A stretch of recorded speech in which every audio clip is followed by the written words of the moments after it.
700s. I don't have any negative accounts on my file. You know, and you can still get denied or declined. Well, it's important to read the risk factors on why you got denied, declined. It doesn't feel good, but you want the information. You want to know why.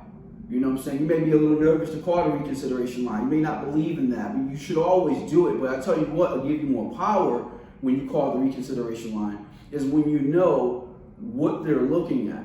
What are lenders looking at? You want to have that information, right? Trust but verify. But there's 3 hidden layers, right? There's 3 hidden layers to why you're either getting approved, okay, or you're getting denied. And those 3, and you can put them in any order, is comparable credit.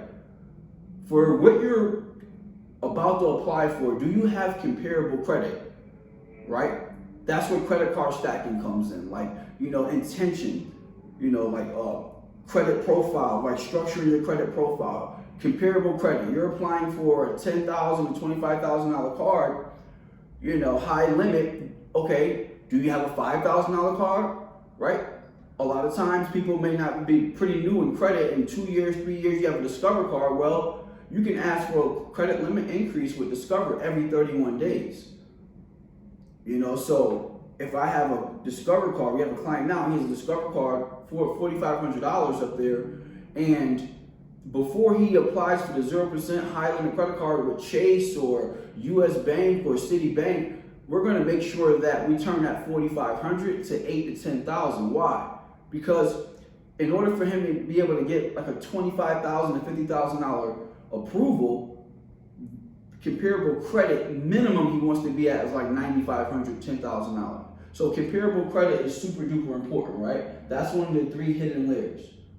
Secondly, you have insufficient credit. Insufficient credit means, hey, we all know someone who's they're doing really well in life. You know, they might own a couple businesses. Their house is paid off. Their car is paid off. Well, that's good for street credit, right? You know, but in the credit world, that doesn't hold any weight. That's considered insufficient credit, and they might even have a few credit cards. But in terms of types of credit, right? They may be trying to get a yacht or a small submarine boat or something, right, for $175,000. But because their house is paid off, that's considered insufficient credit because it connects with there's no comparable credit and there's not enough data on this person in that area, industry specific, for them to make a lending decision. So you must be playing in the game because credit is built, right? Credit is built and it's a pattern, right? And feel free to chime in, right? You know, feel free to chime in. But you know, I'm talking about, you know, a certain person we both know, and they're really successful. A couple businesses, and you know, they felt like they were capped at 4 or 5 credit cards, but they had insufficient credit, so they only had 7 to 8 positive accounts, and some large items they had were paid off. So what do we recommend? Credit strong for them, right?